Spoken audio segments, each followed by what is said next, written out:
Sir இன்னைக்கு எந்த கோர்ட்டுக்கு வந்திருக்குன்னு பார்த்தீங்கன்னா காஞ்சிபுரம் கோர்ட்டுக்கு வந்திருக்கும். என்னன்னா செக்கு கேஸ். இந்த செக்கு கேஸுக்காக இன்னைக்கு அப்பீல் வந்திருக்கும். என்ன கொடுத்த செக் ஞாபகம் இருக்குல்ல? பர்சனல் லோனு, பிஸ்னஸ் லோனு, இது கொடுத்த செக்கும், செக்யூரிட்டி செக்கு, கந்து வட்டிக்கு வாங்கின செக்கு எல்லாத்துக்குமே இன்னைக்கு ஒரு செக்கு கேஸுக்காக வந்திருக்கும். செக்கு கேஸ் எப்படின்னு பார்த்தீங்கன்னா நிறைய பேர் சொல்றாங்க, செக்கு கேஸ் போட்டோம்னா உள்ள தள்ளிடுவோம், செக்கு கேஸ் போட்டாக்கா ரிமாண்ட் பண்ணிடுவோம், செக் கேஸ் போட்டால் மாட்டிக்கிட்டீங்கன்னு. அதெல்லாம் பெரும்பாலும் தப்பு. செக்கு கேஸை பொறுத்த வரைக்கும் வச்சுங்க. இப்போ ஜேஎம் கோர்ட்டில் போட்டாங்க. இப்போ வந்து பார்த்தீங்கன்னா ஒரு செக்கு கேஸுக்காக வந்திருக்கும். அதாவது என்னன்னாக்கா ஒரு பிரைமல் ஃபைனான்ஸ் போட்டிருக்கான் செக் போட்டது பார்த்தீங்கன்னாக்கா அது வந்து எக்ஸ்பர்ட் ஆர்டர் ஆஸ் யூஸ்வல் அவனுக்கு சம்மன் அம்சம் அப்படி இப்படிலாம் காட்டிக்கிறாங்க. ஆனால் உண்மையிலே ஒன்றும் காமிக்கல, சம்மன் அம்சம் மாதிரி காமிக்கல. அதே மாதிரி 2019 ஸ்ரீராம் போட்ட செக் இது ரெண்டுத்துக்கும் வந்து ரெண்டுத்துக்குமே கிரிமினல் அப்பீல். அதாவது என்னன்னாக்கா இங்கே ஜேஎம் கோர்ட்டில் ஒன்றில் போட்டு கன்விஷனே ஆயிடுச்சுன்னு வச்சுங்க, ஆள் கோர்ட்டுக்கு வரல, அவர் ஒரு வருஷம் இதுவோ தண்டனையும் பணத்தையும் கட்ட சொல்லிட்டாங்க. அதாவது இது இப்போ வந்து என்னன்னா வாரண்டும் போட்டாங்கன்னு வச்சுங்க. இப்போ நம்ம என்ன பண்ணுறோம், கிரிமினல் அப்பீலுக்கு வந்திருக்கோம். நிறைய பேர் என்ன சொல்றாங்கன்னா இந்த இதெல்லாம் முடியாது, பணத்தை கட்டி தான் ஆகணும். அப்படி கிடையாது. அப்பீல் போகிறதுக்கு வழிகள் இருக்கு. இப்போ வந்து பிஜே கோர்ட், அதாவது சொல்லக்கூடிய பிரின்சிபல்ஸ் செஷன்ஸ் ஜட்ஜி கோர்ட்ல வந்து criminal appeal plus suspension of sentence போட்டிருக்கும்.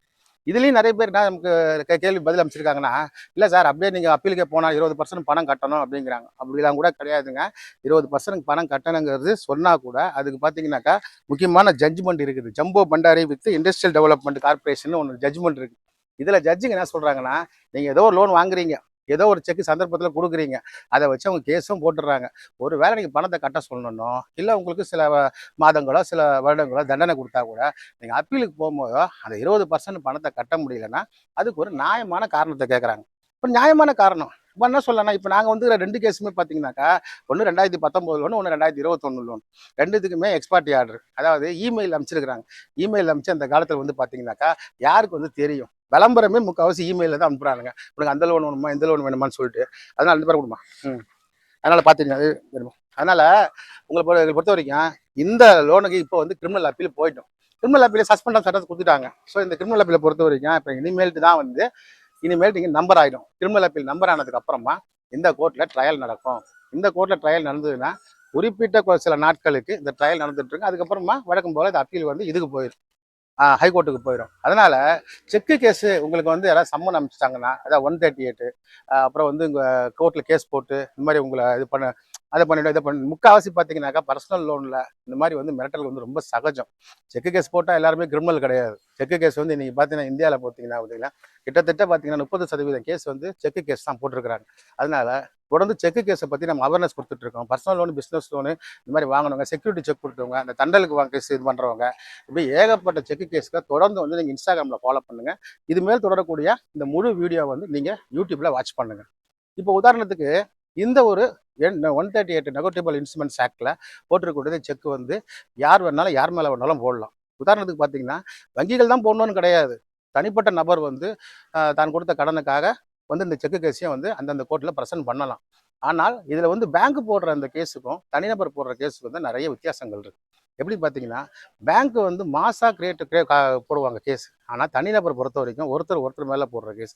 எப்படி இருந்தால் நெகோட்டியபிள் இன்ஸ்ட்ருமெண்ட்ஸ் ஆக்டில் 138 வர்ற ஒரு வழக்கு தான் இந்த செக். இது கிரிமினல் மைனர் வழக்கு. இந்த தண்டனையும் கம்மி தான்.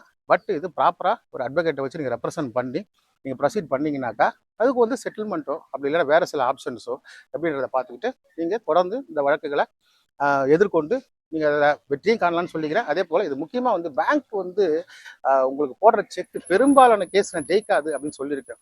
அதுக்கு ஒரு முக்கியமான காரணம் என்னன்னாக்கா, பேங்க் போடுற கேஸ் எல்லாத்துலேயும் பார்த்தீங்கன்னாக்கா இந்த கன்சிடரேஷன் அப்படிங்கிறத வந்து சரியாக போட மாட்டாங்க. அதே போல் ப்ராப்பர் ஃபைலிங் இருக்காது. ஏன்னா மாசா ஃபைல் பண்ணுவாங்க. ஒரு கோர்ட்டில் குத்தகை எடுத்துப்பாங்க. ஒரே கோர்ட்டில் எல்லா கேஸையும் ஃபைல் பண்ணுவாங்க. அவங்க அதுக்கு தனியாக ட்ரையல் எடுத்து அந்த கேஸை முடிக்கிறதுக்கான வாய்ப்புகள் ரொம்ப கம்மி. இப்போ பார்த்தீங்கன்னாக்கா இப்போ 2026 ஆர்பிஐ இந்த மாஸ்டர் சர்க்குலர் ரூல்ஸுக்கு அப்புறம் பார்த்தீங்கன்னாக்கா கலெக்ஷன் ஏஜென்ட்ஸ் வந்து அதிகமாக வந்து ப்ரெஷர் கொடுக்கக்கூடாது அப்படின்றத ஆர்பிஐ வந்து ரொம்ப ஸ்ட்ரெஸ் பண்ணி சொல்லியிருக்காங்க. ஸோ அதனால் இப்போ என்ன பண்ணுறாங்கன்னா, சரி நம்ம வந்து பியூர் லீகலாகவே கையில் எடுக்கலாம். ஸோ அவங்க கிட்ட இருக்கிற ஒரே ஆப்ஷன் வந்து செக்கு மட்டும்தான். ஸோ அதனால் இந்த செக்கை வச்சு தான் உங்களை வந்து மெயினாக ஒரு வழக்கு திறக்க முடியும். அதுவும் பர்சனல் லோன் அன்செக்யூர்டில். அதே சமயம் செக்கு இல்லாமல் உங்களால் பேமெண்ட் செட்டில்மெண்ட் சிஸ்டம் போட்டாலும் அது வந்து வீக்கர். அதாவது கிரிமினல் மைனர் கேஸ் ஆக்டில் பார்த்தீங்கன்னாக்கா உங்களுக்கு பிஏஎஸ்எஸ்ஏ ஆக்ட் செக்ஷன் 25 வந்து ரொம்ப வீக். ஆனால் அதில் ஓரளவுக்கு 138 வந்து பார்த்தீங்கன்னாக்கா பண்ணலாம். அவ்வளோதான். இதோட சொல்லி முடிச்சுக்கிறாங்க. மேற்கொண்டு எதுவாக இருந்தாலும் நீங்கள் யூடியூப்காக ஃபாலோ பண்ணுங்கள்.